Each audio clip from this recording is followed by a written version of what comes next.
Yeah, this is Billiam. Since February, I've been slowly working on a big video about the TV show Lost, the messy and also groundbreaking TV drama about a group of plane crash survivors stranded on a mysterious island. Lost is a pivotal show in the history of TV, and many shows at the time were trying to capitalize on its mystery-driven format. But as a kid who got into Lost towards the end of its original run, I could never help but to compare it to the Lost for Kids that aired on Discovery Kids during the same time as the original run of Lost. Flight 29 Down, featuring Corbin Bleu before High School Musical fame, and then much more prominently featuring Corbin Bleu after High School Musical fame. It's filmed on the same island and shared a lot of the same crew with Lost, but despite airing a year after the start of its adult counterpart, I saw Flight 29 Down before I even ever saw Lost. Flight 29 Down is about a group of high schoolers who are stranded on an island somewhere in the Pacific after their plane crashed while on their way from their Los Angeles private school to a different Pacific island for a camping trip their club has been fundraising for all year. The pilot, the only adult on the island, takes a few of the kids to explore the rest of the island for potential rescue, leaving our cast all alone to fend for themselves. Airing on Discovery Kids, it's very fitting that the show focuses a lot on the logistical challenges they face for island survival, with each episode tracking how many days they've been on the island. With a camcorder, the kids all voice their thoughts on how they're doing and how they believe they should be tackling the many challenges of survival and finding rescue in the particular way they believe. Everyone has a strong personality, and sometimes the only thing more challenging than survival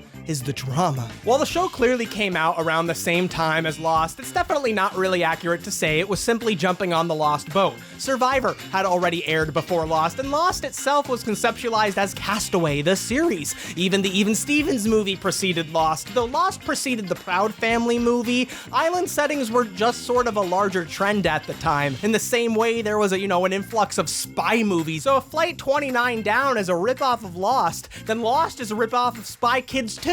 Island of what dreams? So let's look at this charming island survival show with an educational twist. Well, you may not need island survival skills per se. You could benefit from one of the many thousands of skills you could learn through today's sponsor, Skillshare. Skillshare is an online learning community offering thousands of inspiring classes for creative and curious people, with professionally led classes on topics like photography, productivity, animation, and more. This is really cool. I see a lot of people commenting down below asking for advice on starting a YouTube channel, and I was excited to see that Marquez Brownlee of MKBHD is now teaching his own Skillshare class. This is really cool to see. I'll definitely be watching it to brush up on my own skills, and that'll be relatively easy for me to do because Skillshare classes are designed to fit into anyone's schedule, with most classes being under an hour and made up of short lessons designed to fit any schedule. So if you're interested in getting lost in your creativity, click the link in the description. The first 1,000 people to do so will get a month free of Skillshare, so you can start exploring your creativity now. I hope that MKBHD class can teach me how to end these segments. Flight 29 Down was originally planned to be pitched by writer DJ McHale as an adult drama called 29 Down, but when Lost came out, he said, probably. The show was then adapted into a kids show with the help of Lizzie McGuire executive producer Stan Rogow, and pitched the show to the Disney Channel, who didn't think the show would be a good fit for their lineup at the time. It was then picked up by Discovery Kids, the kid-targeted sister channel to the Discovery Channel, in addition to the Discovery Kids programming block, which ran on Saturday mornings on NBC from 2002 to 2006. But this block was frequently interrupted by sporting events, which run at all sorts of times, selfishly. Shut up! Everyone, we gotta delay the game. The future is wild. The animated series has yet to conclude. It's up on the big screen. The show is a teen survival drama, with the main thing standing in the way of survival being teen drama. Our DVD cover star is Nathan, who's always feeling the need to prove himself to the group, which makes him act very impulsively and stupidly sometimes. He is very dedicated to the group's well-being, however, he can be a bit of a control freak, which often hurts the group's well-being. His rival for leadership, who beat him in the election for class president back home, is Daly, a highly organized know-it-all type. She does have the best grasp on all the different unique challenges that need to be overcome for their continued survival, but both she and Nathan have trouble listening to each other. Nathan and Daly are both eager to lead the group. Uh-oh, this results in leftover drama from the election back home. Melissa is Nathan's best friend. She's reliable and caring, but also empathizes very strongly with everyone else's struggles on top of her own. So people, mostly this guy, will sometimes take advantage of her. Taylor is the dim-witted rich girl who is often the fire starter when it comes to the group's drama, but she has her occasional moments of brilliance. Eric is the stubborn, easygoing little dink who's always looking to get out of things and is very resistant to whatever group-powered organizational structures they come up with. Lex is Daly's younger stepbrother, who's the most well-read of the group. It's Lex who often has the best idea for what to do, and he gives them a lot of essential survival tips. Finally, Jackson, the quiet guy, no one really knows that well. They just know he comes from the bad part of town and has been moving around schools a lot. He seems sketchy, but in reality, he's just shy and doesn't like to get involved in the drama. In most episodes, something new needs to be accomplished for their survival, but the group's inability to really communicate and listen to each other gets in the way. First thing we need to do is we need to start a signifier, okay? It'll give us heat, light. Wait. Lights?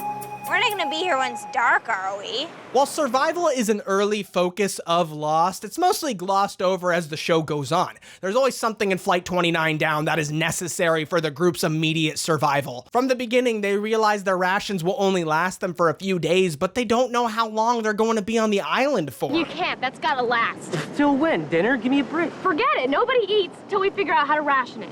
Ration? Are you kidding me? This is vacation. This is survival. Accomplishing these basic processes are essential to their survival, but like in another stranded island story, The Lord of the Flies, the simple tasks that need to be accomplished constantly are made less simple by the organizational efforts that are required to run them consistently. Holy f***ing shit, that was a sentence. Taylor and Eric, right from the beginning, are expecting to be rescued soon, and like some of the kids in that other story, they turn their immediate focus to relaxing and having a good time. It's a good island. The immediate concern of Daly and Nathan is finding a leader for the camp, so they go around discussing the issue with everyone. I know a little about survival from Scouts, so I stepped up. Daly didn't like that.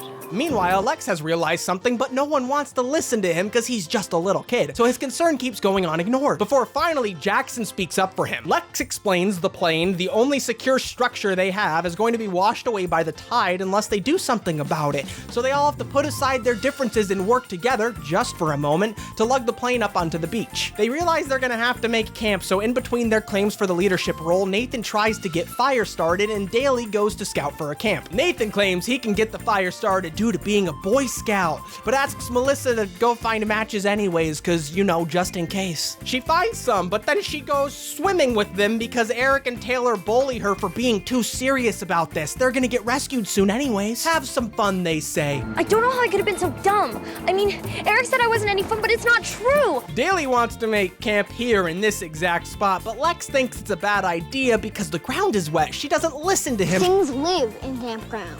Really, like what? She sits down and suddenly a bunch of leeches stick to her.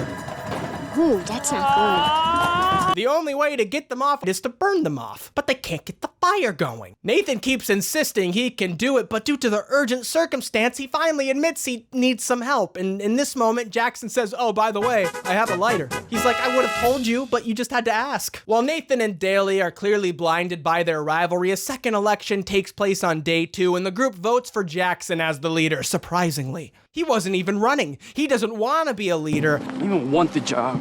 He doesn't let anybody inside. Maybe I can change that. I'm not the guy. You don't get caught up in the drama. I'm gonna give this a shot. All right. The group believes Jackson's able to stay above the drama, while Nathan and Daly are just causing it, which is something Nathan and Daly are initially upset about, but grow to accept. Between collecting water, which they find underground below the area with the leeches, having to maintain a fire to boil the water for safe drinking, keeping lanterns and other small electronics charged using a small solar panel they found on the plane, and collecting food, they have a lot of menial day-to-day tasks to accomplish in order to achieve the basic needs of survival. But also, like in Lord of the Flies. there's a lot of disinterest in and a lack of appreciation for organized society. They have to continue doing these things every single day to survive. It's boring. Tell me this isn't getting old. Accomplishing the basic needs of survival is often at the center of the conflict between the characters. Everyone has a job and everyone needs to keep doing their job in order to survive on the island. I find this really interesting because in Lost, the logistical and organizational challenges of survival are kind of brushed to the side. It's responsibilities for the off-screen characters, or they just have more rations spawn in the woods for them. In Flight 29 Down, they explain you have to boil fresh water before drinking it, and later Jackson doesn't and they have to deal with the consequences. He's got diarrhea and vomiting for days. In Lost, they just fill up their plastic bottles right from the stream. I wish I watched Lost knowing that in every single shot, every single character in the show was hiding a massive case of the shits. In this episode, Melissa and Daly find a necklace and can't decide who gets to keep it. But I found it. Finders keepers, right? Breaking news, that's not actually a law. Come on, Daly. Can't you let somebody else have their way for once? With these super dramatic transitions that always play throughout each episode, and the confessionals, which are often intercut into scenes almost as internalized thoughts for the characters in the moment, it's really easy to understand the conflict of each episode. Daly really hurt my feelings. This was about a dumb necklace, but she made it personal. I really don't care about the dumb necklace. I'm just tired of protecting Melissa from getting her feelings hurt. She's gotta grow up. Meow. Those confessionals do call back to Survivor, but also it reminds me of the animated scenes in Lizzie McGuire. I'm not jealous. The simple routine of task management is at the center of a lot of the show's drama, amongst, regular teenage cruelty and bullshit. All sorts of little petty things amongst them cause drama, like Eric, he's a little petty thing. Throughout the show, Eric is the most resistant to work. He doesn't see organized society as everyone helping each other, but rather, he sees it as him getting bossed around. He overhears Melissa say she likes Jackson, and he uses it as leverage to take advantage of Melissa and get her to do some of his work. He's not hard to look at either. Nathan tells him he has an embarrassing rash, and he does the same thing to Nathan, just blackmailing everyone. I hate taking advantage of her. Who am I kidding? I don't hate taking advantage. But Jackson finds out Melissa likes him and is like, cool. Give me a call off the island, Melissa. But then later they find oysters when they're out scavenging for food, and Eric finds out he's allergic. When he eats them, he's allergic to shellfish and he goes into shock, and they have to inject him with a spring-loaded adrenaline shot. His life was saved by organized society. Eric is one of those characters who never really changes, but he always gets his comeuppance and learns his lesson at the end of the episode temporarily. The scene where they eat oysters is a great moment. They all just take the plunge to eat it, and it's such a wonderful reaction they all have. There's these nice moments of bonding between the group, and there's great character moments like when they get Taylor to try the oysters by comparing it to sushi. Sushi! I smiled a lot while watching this show. They refer to each other as a kind of family a lot, and they discuss the bonding experience some go through when they experience a shared hardship or trauma. You really do believe that they all grow to care about each other. But they're not really a family, they're a bunch of teens, and that means, oh my god, romance. Of course, Melissa likes Jackson, but then Taylor and Jackson start getting close. Oh my god. And then the inevitable happens. Nathan and Daly, enemies to lovers. Why is Nathan suddenly sticking up for Daly? We're friends. Nathan confides in me. Is there something going on between you and Nathan? Then throughout all of season 2, they keep trying to get together and talk about it and continually gets interrupted, so you're left hanging. What does Daly think? Daly lies and says she doesn't like him, but then, oh my god, she kisses him. What does she think? It's so confusing. Daly kissed me. Trust is a big issue, not only with everyone keeping each other's secrets, but also there's a storyline about some of these private school kids learning to trust Jackson, who lives with a foster family and had the price of his trip sponsored. Jackson's been a misfit from the second he showed up at school. You never know what a guy like that might do. Gotta watch our back. Watch your back. There's some blatant classism confronted with Nathan not being able to trust him, and this storyline even gets more intense later on when they learn he's gotten into some trouble with the law. He violated his parole before they left, but they ultimately learn to accept and understand the unfairness of his situation and how his life circumstances don't make him a worse person. But if it wasn't your fault, then Doesn't matter. I was there. I wasn't supposed to be. Someone got hurt. These are topics that I don't really recall seeing explored too much in kids shows, so I was definitely surprised to see it. However, at this moment, the drama gets too intense for Jackson and he resigns as leader. In a show of growth, Nathan nominates Daly as the new leader who accepts the job, and then she implements a democracy in which every decision they make is decided by vote. In season 2, Daly, who has now matured a little bit more, has learned to listen a bit to everyone else more. While it works at first, they have to struggle with the fact that not everyone wants to go along with the vote. It plays with this idea of a democracy only working if you have the consent of the governed. But we put it up to vote. You vote? This box is mine. You guys can fetch yourself some water. Wait. If he doesn't have to do his job, I'm not gonna do mine either. Wait! Enforcing rules and running a society becomes a big struggle for season 2. At one point, they have to hold Eric accountable for breaking the lighter and putting them all in danger because they can't make a fire. They hold a trial, find him guilty, and then they have to find a creative way to punish his actions. Which, of course, ends up Eric having to deal with the B-plot of the episode, which is a Komodo dragon which has found its way into their tent. It's Godzilla! What is it?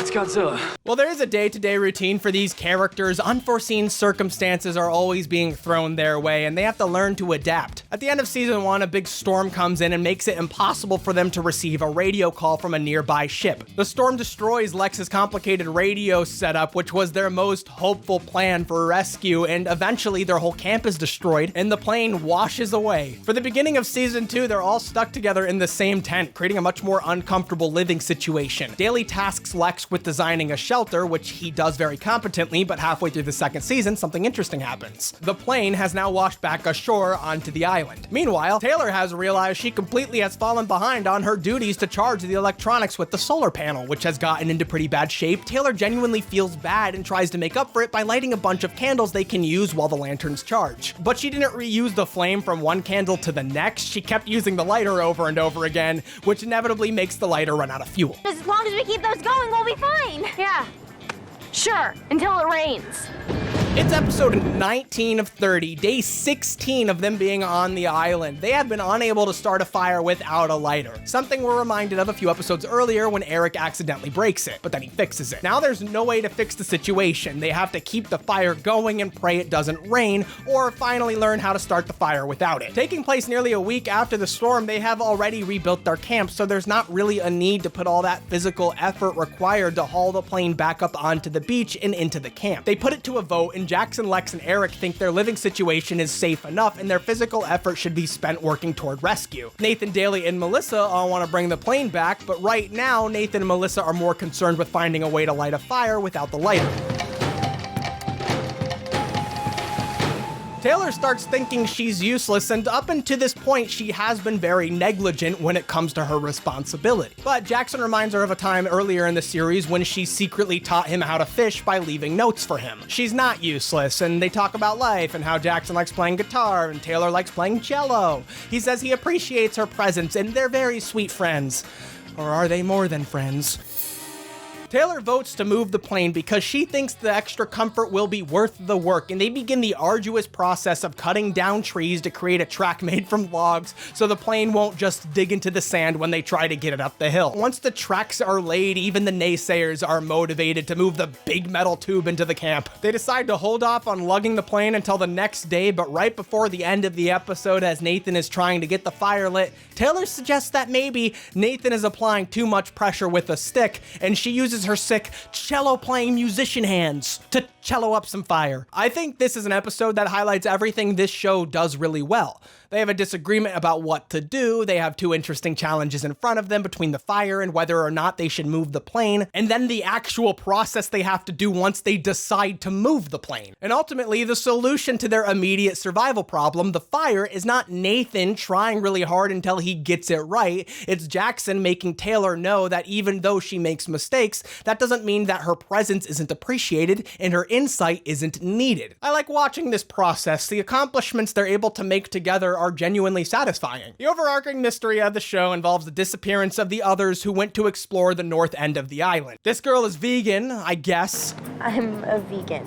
A who? Toward the end of season 1, the vegan character named Abby returns to camp after getting separated from the others. She's invited into the camp and they all take care of her, and she puts a dance on for everyone as thanks. But she also uses it as a distraction to slip out that night to go on a mission to find the others. That was toward the end of season 1. At the end of season 2, Nathan and Daly are still struggling to have their talk about whether or not they like each other. This episode is wonderful and, dare I say, very humorous. It intercuts the drama at the camp of them worrying about not being able to talk to each other with the incredibly horrible, awful time that Abby's out having in the woods. My true journey didn't begin until I was hit with that rock slide. The idea of this journal was to have a record of what happened to me in case I wasn't around to tell it. Daly kissed me. It's a horrible little irony. Compared to all the drama, survival is a piece of cake. Really? Tell me exactly how survival is a piece of cake. Abby comes into camp right as their tensions are flaring up. She thinks their society sucks. And when a chicken comes into the camp laying eggs, they're like, we should vote who gets the egg, but Abby no longer cares. She was a vegan. The argument on whether to eat the chicken immediately or to keep the chicken to allow it to continue to lay eggs causes the simmering debate of whether to put their efforts into survival or rescue to boil over. What's important to you, organization? Well, we've solved a lot of problems. There's only one but- problem here. Survival. Kill the chicken, eat it. I don't give a shit about democracy. I'm gonna eat it. Where do you land on the meat anarchy chart? In a dramatic season 2 finale, the group breaks in half, with Abby, Eric, Melissa, and Jackson going to the island's west shore to find signs of humanity. The series finale is a 4-part episode TV movie, Flight 29 Down Hotel Tango. After learning some very important lessons about organization and teamwork, the expedition team finds the others in a run-down hotel that was in operation during World War II. Okay, one highlight of the finale is the pilot who ended up going crazy. He's just acting all hammy and hokey. He's great as a would-be villain. Welcome to the Hotel Tango. The ultimate thing to get them rescued is the Navy, who is sent in before Typhoon Melissa after Daly thinks to point a light signal Lex created up towards the sky, which is then picked up by a satellite. Oh no, my boat! In their final moments, they decide to put all of their tapes they've filmed in a box they found and bury them to leave a part of themselves there. And in true Breakfast Club fashion, the question of whether or not they'll still be friends after all of this is asked. Who knows? Flight 29 Down takes place just over 3 weeks and lasts 30 episodes. The real-time progress is a really interesting way to track the characters, and the more logistical nature of it makes it an interesting entry in the island genre. Maybe not as interesting as Dinotopia. Its instructive nature is very fitting for Discovery kids, and you know what? It's kind of funny to compare it to Lost, because technically, the entire series of Flight 29 Down is like half the length of the first season of Lost. My notes from watching this show were 11,000 words. I have to go through the notes I've been taking since January for that Lost video, and that's like 90,000 words. To put that in perspective, that's over the length of Lord of the Flies. So anyways, I'm tired, I'm stressed. I'm gonna go get some sleep.